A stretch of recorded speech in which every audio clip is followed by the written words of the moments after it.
जय हिंद स्टूडेंट्स। आज का आपका चैप्टर है 7, जिसमें कि एक परी की कहानी बताई गई है।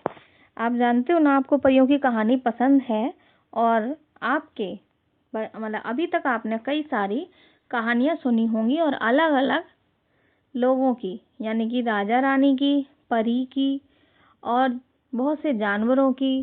कहीं आपने जैसे कि चालाक बंदर, बया पक्षी, तो वो सारी कहानियाँ इसी तरीके से ये कहानी है। लेकिन इस कहानी में क्या बताया गया है? काली परी, काली यानी कि काला रंग। तो रंग जो है उसको देखकर लोग क्या करते हैं कि रंग से पसंद नहीं करते हैं किसी भी चीज़ को, उसके जो है गुण से भी पसंद किया जाता है। पर यहाँ पर क्या हो रहा है कि उसके रंग को देख देख कर लोग उसको पसंद नहीं करते हैं, जबकि वो सबका मन मोह लेती है, यानी कि सबके देख रेख करती है अच्छे से, फिर भी उसको अच्छा नहीं समझा जाता है। तो हमें क्या करना चाहिए कि गुणों को अच्छा समझना चाहिए। यदि कोई गुणवान है तो हमें वही चीज़ ध्यान से देखनी चाहिए। किसी का रंग चाहे कितना भी काला हो, पर यदि वह काम करने में सक्षम है या अच्छी है तो हमें उसके तरीके से ही सोचना चाहिए कि भले ही ये काली है या कोई भी गलत चीज़ को, हमें उसके किसी के गुण को अधिक महत्व देना चाहिए, अवगुण को कम।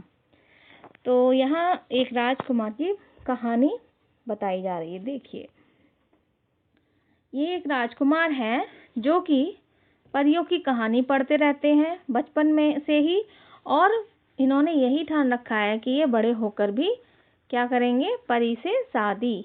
तो पढ़ते हैं आगे। किसी नगर के राजा का एक ही पुत्र था। राजकुमार बचपन में परियों की कथाएं पढ़ा करता था। उसकी इच्छा थी कि वह बड़ा होकर किसी परी से विवाह करे। जब राजकुमार बड़ा हुआ तो राजा को उसके विवाह की चिंता हुई। राजकुमार की परी से विवाह करने की जिद के कारण राजा ने आज्ञा दी कि परीलोक का पता लगाया जाए। बड़े बड़े पंडित आए, उन्होंने कई ग्रंथ पलटकर देखे, पर परीलोक का पता ना बता सके। तो यहाँ क्या बताया गया है कि राजकुमार जो था वो बचपन से ही परी की से शादी करना चाहता था।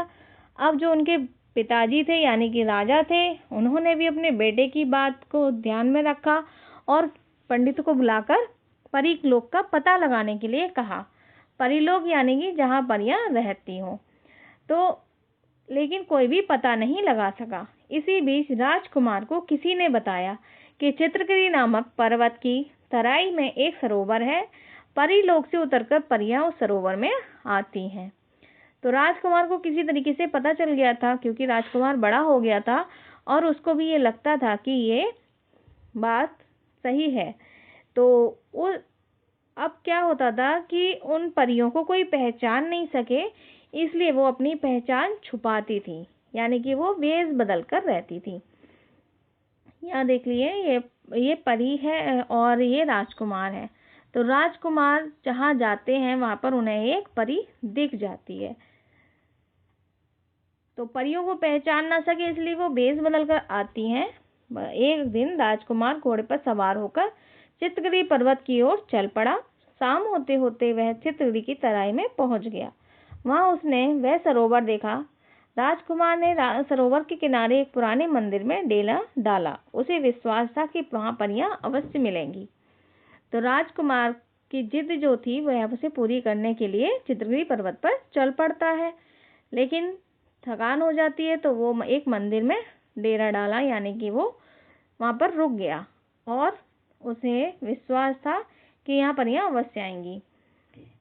राजकुमार जब सो गया था तो उसने क्या देखा, मतलब वो सचमुच उसे नींद आ गई और रात में स्वप्न देखा कि एक लड़की सरोवर के किनारे बैठी है। उसकी नींद खुल गई, वह मंदिर से बाहर निकला। सचमुच एक लड़की सरोवर के किनारे चुपचाप बैठी थी। उसके बाल काले और घने थे, बालों में एक फूल लगा हुआ था। लड़की का रंग एकदम काला था, किंतु वह देखने में बहुत ही सुंदर थी, मानो काले वर्ण के पत्थर पर गढ़ी गई कोई मूर्ति, सुंदर मूर्ति हो।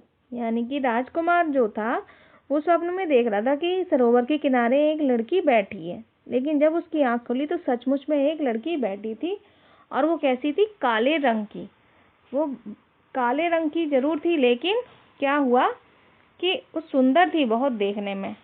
ऐसा लग रहा था जैसे कि कोई काले रंग की मूर्ति हो और उस पे बहुत ही अच्छी तरीके से मूर्ति बना दी हो और उसका सुंदरता बहुत अच्छी लग रही थी। राजकुमार ने लड़की के समीप जाकर उससे पूछा, तुम कौन हो? लड़की बोली, मेरा नाम कजली है। तो यहाँ आपने ये चैप्टर पढ़ा। आगे हम इसका अगला पार्ट कल पढ़ते हैं।